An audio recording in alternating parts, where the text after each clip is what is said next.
Peace, family. Dr. Ali in the building. And I am back to talk about DEI versus tribal jurisdiction. And I'm going to incorporate DEI in the context of civil rights. And I want to talk about the fall of erroneous black leadership and the things that caused it. Now, the reason why I'm comparing tribal jurisdiction, which I consider proper restitution for our people, versus DEI and the civil rights movement, is because it's like a psychological smorgasbord, right? You got a lot that's intertwined into this whole civil rights thing. The Black Power movement, all of those things were not self-directed. They had instances of self-direction because of the desire for various types of liberation in response to, of course, real problems, real social problems. Yet, the reason why they were not self-directed is because of cultural phenomena and because of infiltration, right? And the cultural phenomena is the most important part, because we have been bred as a people that we're African or of African descent. In fact, now it's becoming so convoluted that everybody's African, right? I guess in some ways through evolution. It's ridiculous. And so the claim of it being ridiculous is not just opposite polar side not liking, the distinguishment of being African. That's not what it is. We're talking academically inaccurate, historically inaccurate. It's amazing that people can take the position that indigenous people across the globe have been lied to about their history. The history has been falsely reconstructed. They can admit that. And then when any of us brings a thesis to actually go further and prove that, it's like, oh, you're going too far. Well, we're not going too far. And so here's the skinny of it. DEI is over. DEI came about as a result of things that Obama did. But it was a part of a long-standing movement for decades from the civil rights era. And what black people never took into consideration as a whole is the danger of letting other groups guide your cultural movements, having a pseudo culture. And so the result is you have a bunch of fake social influencers who don't have real networks. So the reason why I'm comparing what we do to what they do is because it's time to do that. And so what is a network? A network is groups of families who work for long periods of time on business operations of any type. And so the difference between our jurisdiction and any of these social influencers and the not so real organizations or institutions that they have, and I say not so real because they only exist in influence online. Meaning there is no large scale or small scale, really, infrastructural or institutional building at all. And I'll give you an example. I can go right now to 88 doctors in our tribe, pull them together for a think tank, develop a subject, and address a problem if we have a problem in our society, in our tribal jurisdiction. And their specialization will be in the fields of plant medicine, supplementation, nutrition, pathology, all of those things. We can get together, and we have, and we can publish materials out of think tanks that become dissertation material or useful material for the larger group. So we basically have each of our institutions, whether they be the lawyers, the doctors, whoever, midwives, as bureaus of information and education that can quickly get together or over long time periods get together and plan something. And we do that. You know, that takes a lot of love. It takes a lot of dedication. It takes a lot of honor. It takes a lot of respect. It takes a lot of integrity. This is not a result of people who are hiding behind accomplishments who are not character building. We're doing it all together because it is a requirement for us to be successful. Going to the other side, you have a bunch of pseudo groups.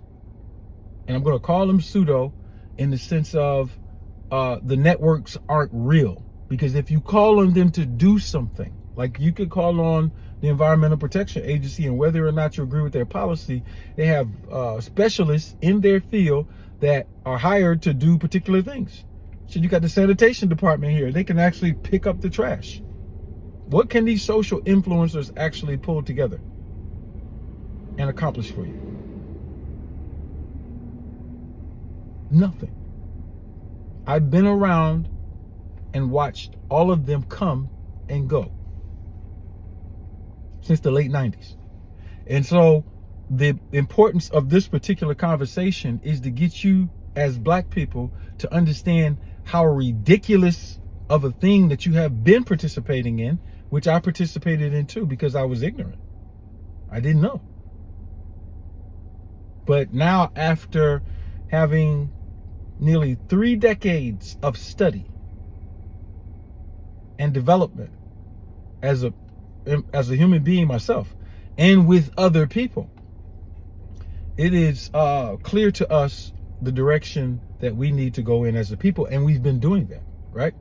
But we've been doing it quietly and building a network.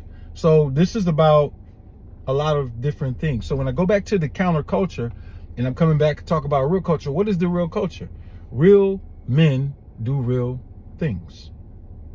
Patiently, consistently, focused, to execute and to have fun with it, and to create a world of entrepreneurship, jobs, opportunities for our people, self-administered. We didn't ask anybody permission to do this, to form our own indigenous government. We did not ask anybody permission to do that.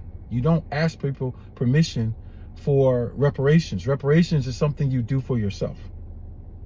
And so Black people missed the whole civil rights movement because it was controlled by outside forces. They brought in the fake Afrocentric culture through Melville Herkowitz and Franz Boas. I was the first one to point that out in the public about how that was orchestrated around W.E.B. Du Bois. And then other people came and talked about it online. But you need to understand that came from me in my research on how Afrocentrism was created and how it had connections to L. Gray Cohen and the CIA and all of those think tanks that put together that said this is a good thing for us. But it started prior to that too.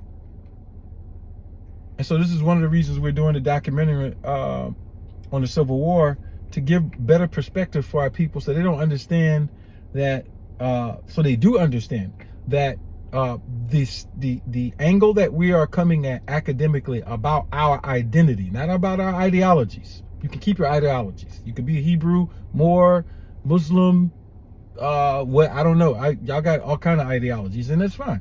That's your personal belief system. I have nothing to do with that. But I'm talking about identity historically. That's a whole different thing. And so now it's come where I got the movement that was put on my back, because nobody else carried this. After the Empress was gone, my teacher, Medina Ali, brother Minister Anthony, taught me about this in the late 90s. I was in the FOI, and nobody else carried this. I carried this whole indigenous movement on my back. And then other people came, over time, and then the online people came. I don't have to mention them. But they weren't serious either, and I'm getting to a point. It's not the information that is transformative. It's the action consistently over short and long periods of time that is transformational. And so I'll give you an example. The American Black Indian movement now is so saturated with pseudo-isms and ideology. America is Egypt. America is not Egypt. It's catchy for an online audience. It might get you views. And so you're selling sensationalism. But as a real man or woman who is concerned about generations 3 or 4 generations from now, which you're not. Actually, you don't. Your behavior shows you're not. Why be so sloppy and sensational? It's for instant gratification, attention, and possibly some money from your TikTok shop or whatever else you're selling online. Right. You don't have a plan. That's what I'm trying to say. It's not a well-developed plan. And so you're making up all kinds of things. The saturation of, there was never a slave trade is crazy. That's not something that you'll hear us say. We're just going to put it in context to make it very clear to you that there was a Black American indigenous slave trade before anything African ever happened. And who was being enslaved in the Southeast were indigenous people who you would label phenotypically as Negroes. So the education part, we're publishing things on that to make that accurate. All right. And it even goes into the DNA because, you know, a lot of those Pan-Africans and Afrocentric people have no idea how we are able to distinguish ourselves based on biochemistry. And they're saying DNA, but you have to say more than DNA. All right. In order to make these distinguishments, because we do have common ancestors. But my point is we have those institutions. I can do the testing and have done it, and we are currently doing an experiment to show that the microbiome of the semen of our American indigenous ancestors is completely different than African people. So you can do a genetic test and you can test haplogroups, but let's look at the microbiome of the two to show that they developed in distinguishing geographical environments over long periods of time. My point is we have the Aboriginal Medical Association, we have native labs, we do DNA testing ourselves. These are things we have at Aboriginal University. That's self-administered reparations. The things that you are engaging with these thought leaders online is the simulation. And it's a result of decades and decades and decades of distorted culture. Black men not being independent, autonomous thinkers, therefore their women and children being the war booty of other groups of people. And that will continue. But my closing point is this. Sometimes you're so stupid that the arguments that you're engaged in, you can't see the full picture. And I have to use the word stupid because at this point in 2025, 15,111 on the original calendar, it's stupid to be arguing about these things. Either you are the solution or you're not. That's it. Either you have the capabilities or you don't. And if you don't, what capabilities do you need and where are you going to get them from? Because there are no white institutions that can teach you the medicine of the Aboriginal Medical Association. There's no law firms on earth that can teach you what the ARNA Aboriginal law firm teaches you. They don't exist. There's no midwifery certification that can teach you the birth sciences that the She family birth system is teaching to the midwives in our tribal jurisdiction. It doesn't exist. Go interview the midwives and then let them cross compare the certifications from NARM or wherever else they may be interacting with. It doesn't exist. So the reason why I'm saying that is because you don't really believe in Black excellence. You don't. Because if you believed in Black excellence, you also believe in Black autonomy. And then you would have the ability to construct the institutions to make sure that the identity that we are using is accurate and is strategic for the future of the next 7 generations of our people. And I'm telling you, you don't have that with these social influencers on Instagram, TikTok, YouTube, wherever they may be. They're the matrix.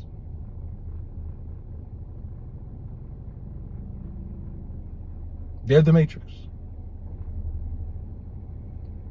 And so the future is in indigenous government. The future is in institutional building. The future is in our autonomy. The future is in our federal recognition under the Trump administration to get access to trust fund assets so that we can continue to build. But we're not about to let Johnny come latelys come in and redirect the indigenous movement that we started.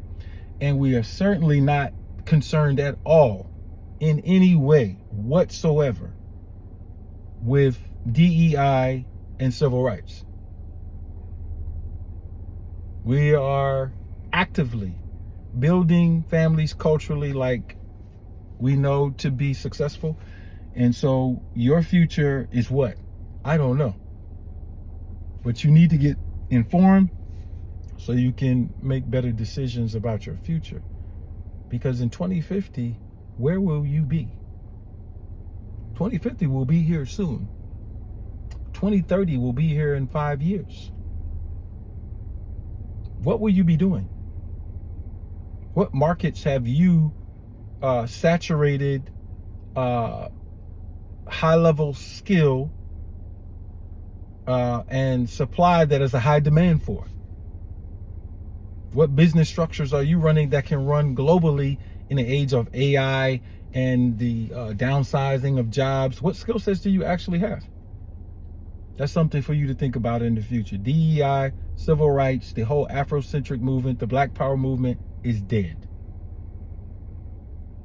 It's done. And your future, depending on how you're entangled with that, or whether or not you're able to really understand what is happening with what we're talking about with this indigenous movement. It's not a joke. You're going to miss out. Many of you say you would have been with Malcolm or Martin or whoever, Elijah, Marcus Garvey. No, you wouldn't. No, you wouldn't. You wouldn't even recognize them properly at the time that they were alive. You would be saying about them what you say about me.